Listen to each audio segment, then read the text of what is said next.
Today, I'm going to be sharing with you all my first impressions of Calgary since moving back here. Those who know me know that I've been moving between Toronto and Calgary over the last few years, and I want to give you my honest impressions of Calgary since this is now my second time around. I'm going to be diving into things like the cost of living, the social/community aspect between the two cities, the lifestyle, and overall how Calgary stacks up to Toronto. The reason why I'm making this video is to help those who were basically in my shoes a few months ago, help them figure out if Calgary is the right fit for them.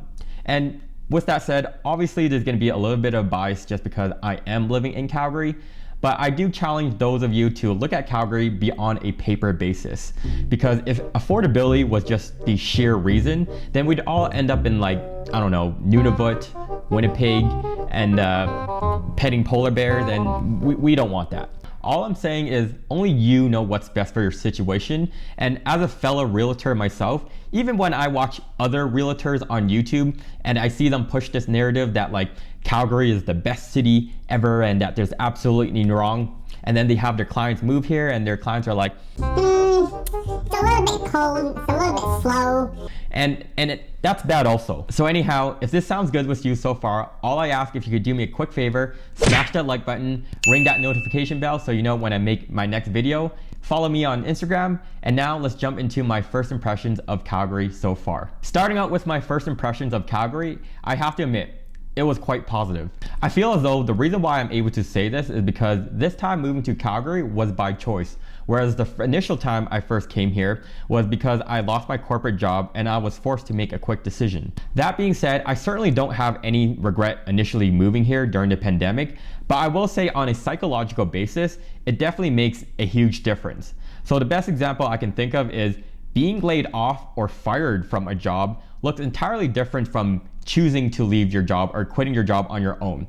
The exact same realities, but how you feel is night and day. Obviously, coming here this time around with an actual job, along with buying real estate instead of renting, has certainly helped and lowered my level of anxiousness of being in the city. On a personal day-to-day routine, one of the big things that I've noticed living here versus Toronto would be how much more time I get back in my day. And I quickly realized that a lot of this has to do with the shortened commute. Basically, with a shorter commute time in Calgary, I'm no longer spending an hour or two of my day traveling as I once did when I was in Toronto. Like, I seriously do not miss those weekends out in Toronto where I chose to drive my vehicle to downtown and I would stay there, and let's just say I'm like ready to go home because it's like 6 p.m. and I would pull up my Google Maps or Waze app and I would look at it and I'd just be like, there's just too much traffic, like just an accident, it's 45 minutes, and I would just wait for it to go down. But I subconsciously just realized that I would stay there longer downtown just because I don't want to go through all of that. And it's just such a nice feeling because now I'm in Calgary, all my commutes pretty much is like 20 minutes or less. Another first impression, and this is just my opinion, but I've noticed how much more friendlier people are in Calgary versus in Toronto. And I think it just has to do with people being a lot more laid back and chilled, and quite honestly, even a little bit bored. So I'll give you an example. If you're at a store, I find customer service is a lot better here because people will actually go out their way to help you find your product or whatever. And I think it has to do with that boredom, like I mentioned earlier, because there's a lot less people here. So when a customer comes in, they're almost like, oh my gosh, I'm a customer. I've heard so much about you. And then like the total opposite is when you're in Toronto, when there's like too many people. So like when you see a customer, you're like, oh my gosh, a customer. Let's move on to the cost of living comparison. So things like rent, groceries, restaurants, or insurance.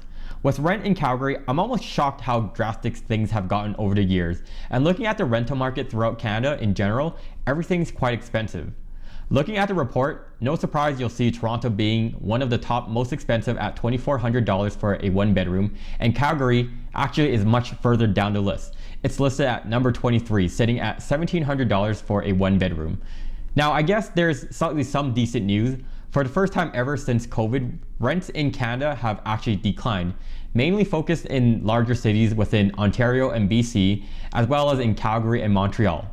One thing to point out is though Calgary compared to Toronto is much cheaper in rent, you should still know that unlike Ontario, Alberta rental laws do not place a hard limit on rent increases. So you could be paying $1,700 in your initial year and potentially much more the following year. I often get asked from people, how does grocery prices compare between the two cities? And I will say that if you're going to the larger retailers, like a Costco, you're not gonna see much difference, like how much more is a watermelon here versus like over there. But I will say, this is just my take, when I'm going to actual restaurants, I've noticed the prices being slightly more over here and the portion size is even a little bit less. And that's even still factoring how there's only 5% tax in Alberta. Coming from Toronto especially, it's been quite an adjustment just because I'm such a huge foodie. And in the back of my mind, I'm just sort of thinking like, why am I paying slightly more for slightly less?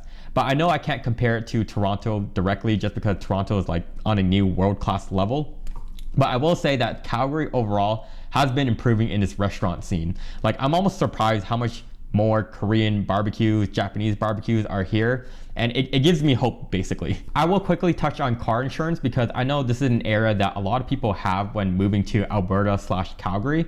But I will say that when I converted my auto insurance from Ontario to Alberta, I ended up paying $20 more per month.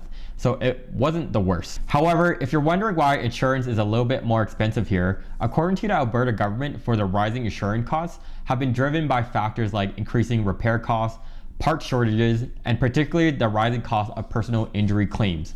Or another funny debate has to do with Albertans apparently more likely to sue the other person after getting into an accident, according to the Insurance Bureau of Canada. Albertans typically sue after an accident 4 times more likely than other Canadians, and it's putting a real pressure on the system. Let's now talk about what I've noticed in the social/community aspect in Calgary versus Toronto. Since moving back here, compared to the first time, things are a little bit different. Like, I somehow managed to find a friend group already from attending run clubs that I went on a weekly basis. And it was sort of ironic because in around the same time, I got an email from like a reporter out in Toronto. You might know them, like the Toronto Star. And they reached out because they're like, oh, hey, Frank, we saw one of your older videos of the rise of loneliness out in Toronto. How would you like to be interviewed to kind of like tell us your story and kind of the solutions that you have for us? I mentioned in the interview that living in Toronto sort of felt like a paradox because you would imagine because of the larger population, you would therefore make a lot more friends. It's not exactly necessarily that case. And I mentioned that how commuting and how Toronto being a lot more spread apart made things a lot more difficult, because I find that in the initial formation of any sort of relationship, it's the unplanned interactions of seeing someone over and over again. But in Toronto, because things are like more spread apart and the commuting is like difficult, it makes forming anything a lot more difficult as well, in my opinion. And then when asked like what were some of the solutions that I had for this loneliness epidemic, if you want to call it that, I kind of just said things in my video. I said that there's not really one size fits all approach, like what works for me may not work for you. But I did say what worked for me was doing activities that I would have done with or without people that have led to forming some of the best relationships that I have in my life. And when you're doing these sort of activities, whether they're fitness classes, run clubs, or just any other activity, those places are your people, basically. Truth be told, there's a lot of power in spending time alone. And this sounds sort of crazy because you're kind of thinking like, if I'm feeling lonely, why would I want to spend more time alone? And I used to thought like this as well. But as I mentioned earlier in my video, choosing to spend your evenings on your own looks a little bit different.